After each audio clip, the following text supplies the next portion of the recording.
2006 সালের Mumbai local train বিস্ফোরণ মামলায় বম্বে হাইকোর্ট গুরুত্বপূর্ণ রায় দিল। এদিন 11 জন অভিযুক্তকে নির্দোষ ঘোষণা করা হয়েছে। বিচারপতি অনিল কিলোর এবং বিচারপতি এস.জি. চন্দকের ডিভিশন বেঞ্চ এই রায় দিয়েছে। এই মামলায় মোট 12 জন অভিযুক্তকে নিম্ন আদালতে দোষী সাব্যস্ত করা হয়েছে, যার মধ্যে 5 জনকে যেটা জানা যাচ্ছে যে সর্বোচ্চ সাজা এবং 7 জনের যাবজ্জীবন কারাদণ্ড দেওয়া হয়। তবে হাইকোর্টে শুনানির সময় 11 জন অভিযুক্তকে খালাস করা হয়েছে। একজন অভিযুক্তর ইতিমধ্যে মৃত্যু হয়েছে।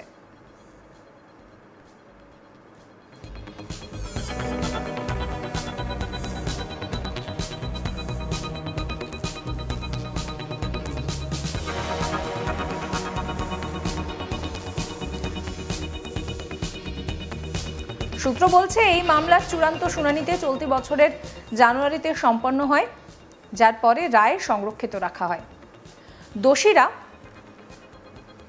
ইয়েরওয়াড়া, নাসিক, অমরাবতী এবং নাগপুর জেল থেকে ভিডিও কনফারেন্সিংয়ের মাধ্যমে আদালতে তাদেরকে উপস্থিতি দেয়। হাইকোর্টের বিশেষ বেঞ্চ তার রায়ে বলেছে যে মামলার উপস্থাপিত প্রমাণ নির্ভরযোগ্য ছিল না এবং অনেক সাক্ষ্য সন্দেহজনক ছিল। আদালত বলছে যে অভিযুক্তদের জোরপূর্বক জিজ্ঞাসা করা হয়েছিল এবং তাদের বক্তব্য নেওয়া হয়েছিল, যা আইনত বৈধ নয়। আদালত বলছে যে অভিযুক্তদের বিরুদ্ধে উপস্থাপিত প্রমাণে গুরুতর ত্রুটি রয়েছে। শনাক্তকরণ প্যারেডকে চ্যালেঞ্জ করে আসামি পক্ষের যুক্তিগুলোকে ন্যায্য বলে বিবেচনা করা হয়েছিল।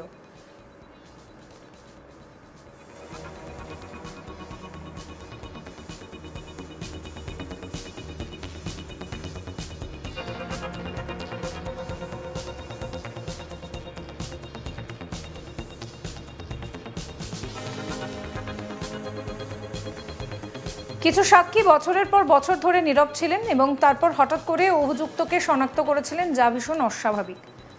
এর আগেও অনেক সাক্ষী একই ধরনের মামলায় হাজির হয়েছিলেন, যা তাদের বিশ্বাসযোগ্যতা নিয়ে প্রশ্ন তুলেছিল। আরডিএক্স এবং অন্যান্য উপাদান উদ্ধারের বিষয়ে কোনো সুনির্দিষ্ট বৈজ্ঞানিক প্রমাণ উপস্থাপন করা হয়নি। 2006 সালে এই বিশাল বোমা বিস্ফোরণে মুম্বাইয়ের লোকাল ট্রেনের 7টি স্থানে বিস্ফোরণ ঘটে, যাতে 189 জনের মৃত্যু হয়। এই ঘটনায় 824 জন আহত হন। এই মামলায় 2015 সালে একটি বিশেষ আদালত মোট 12 জন অভিযুক্তকে দোষী সাব্যস্ত করে, যার মধ্যে 5 জনকে চরম শাস্তি এবং 7 জনকে যাবজ্জীবন শাস্তি দেওয়া হয়। চরম শাস্তি প্রাপকদের মধ্যে ছিলেন মোহাম্মদ ফেজল শেখ, সিদ্দিকি, নাভেদ হোসেন খান, আসিফ খান এবং কামাল আনসারি। কামাল আনসারি নামের অভিযুক্ত 2022 সালে কোভিড-19-এর কারণে তার মৃত্যু হয় জেলের মধ্যে। আসামি পক্ষ অভিযোগ করেছিল যে MCOCA আইনের অধীনে রেকর্ড করা স্বীকারোক্তিগুলো জোরপূর্বক এবং নির্যাতনের মাধ্যমে সংগ্রহ করা হয়েছিল, তাই এগুলো অবৈধ। অন্যদিকে রাষ্ট্রপক্ষ প্রমাণ করার চেষ্টা করছিল যে এটি বিরলতম মামলার মধ্যে একটি এবং শাস্তি ন্যায্য ছিল।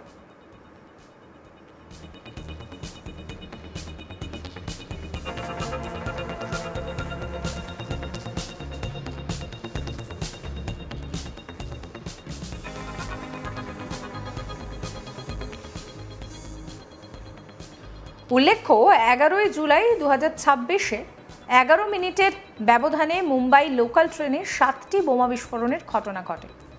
বোমাগুলোতে আরডিএক্স ব্যবহার করা হয়েছিল এবং বিষয়টি নিয়ে মুম্বাই এটিএস 2006 সালের নভেম্বরে চার্জশিট দাখিল করে।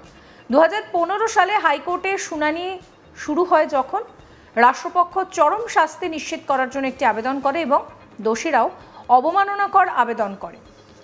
দীর্ঘ প্রক্রিয়ার কারণে 11টিরও বেশি বেঞ্চ পরিবর্তন করা হয়েছিল, কিন্তু 2024 সালের জুলাই মাসে একটি বিশেষ বেঞ্চ গঠন করা হয়েছিল। 2025 সালের জানুয়ারিতে শুনানি শেষ করার পর সিদ্ধান্ত সংরক্ষিত রাখা হয়েছিল। এখন এই সিদ্ধান্তকে তদন্তকারী সংস্থাগুলির জন্য একটি বড় ধাক্কা বলে মনে করা হচ্ছে।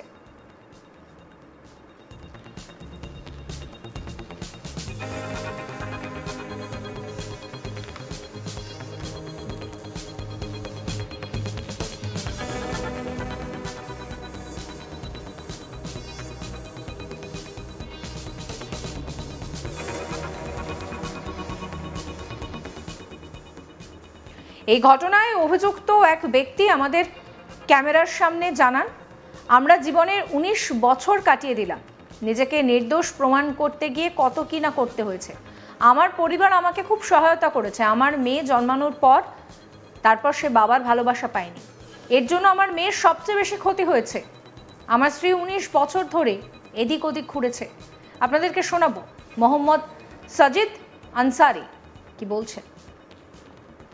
देखिए, सबसे बड़ा जो मेरी लाइफ के ऊपर इम्पैक्ट रहा वो तो ये है कि मेरी जवानी के 19 साल ज़ाया हो गए पूरे, और अपने आप को बेगुनाह साबित करने के लिए मतलब मुझे पता नहीं क्या क्या करना पड़ा।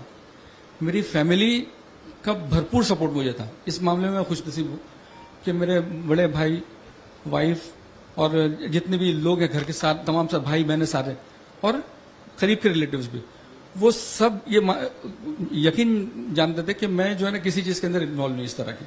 उन्होंने पूरा पूरा सपोर्ट दिया और हमेशा मेरी हिम्मत बनाते रहे आज तक। फिर उसके बाद में मेरी बेटी है, मेरी अरेस्टिंग के 3 महीने बाद वो पैदा हुई, तो वो 19 साल की हो गई। आज जो 18 साल की, 19वां साल उसका चल रहा है, तो उसको तो बाप का प्यार मिला ही नहीं। मतलब अगर मैं बेगुनाह हूं तो उससे ज्यादा तो बेचारी मेरी बेटी का वो है, उसको उसका सबसे ज्यादा नुकसान हुआ। उसकी खेलने कूदने की उम्र जो थी, पढ़ने की लिखने की उम्र जो थी, उसके अंदर वो महरूम हो गई इन तमाम चीज़ों से। मेरी वाइफ 19 साल तक जो है वो चक्कर काटती रही, कोर्ट के भी इधर के भी। मेरे भाई हैं जिन्होंने पूरा सपोर्ट किया, मेरी फैमिली को संभाला, मतलब वाइफ को, बच्ची को, और हर तरह से मुझे जो है ना वो सपोर्ट दिया। इसकी वजह से मैं टिका रहा जेल के अंदर, और मतलब जो जहन के अंदर जो बुरे असरात पड़ते हैं कैद के, उससे मैं किसी कदर में बचा रहा हूँ। देखिए सबसे এই বিষয়ে আইনজীবী কি বলছেন শোনাবো।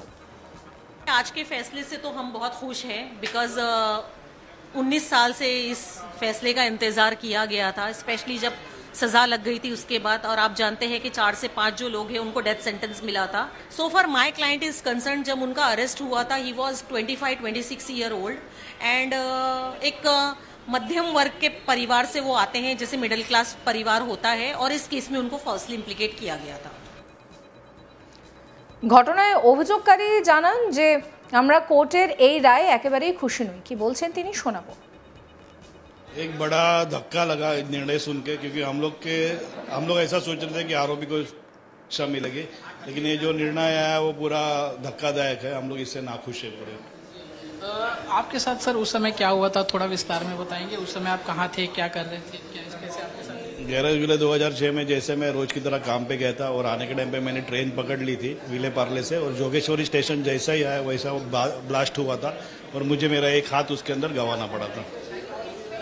इतने सालों से आप ये लड़ाई लड़ रहे हैं, अदालत के फैसले देख रहे हैं, हाई कोर्ट के इस फैसले को क्या आप चैलेंज करेंगे? आपकी सरकार से क्या अपेक्षा है?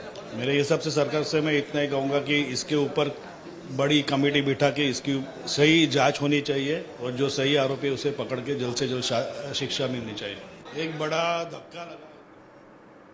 সমস্ত খবরের আপডেটের জন্য আপনাদের নজর থাকুক আজ তাক বাংলা। চ্যানেলটিকে সাবস্ক্রাইব করবেন, নোটিফিকেশন পেতে বেল আইকনে ক্লিক করবেন, ফলো করতে ভুলবেন না আজ তাক বাংলার হোয়াটসঅ্যাপ চ্যানেলও।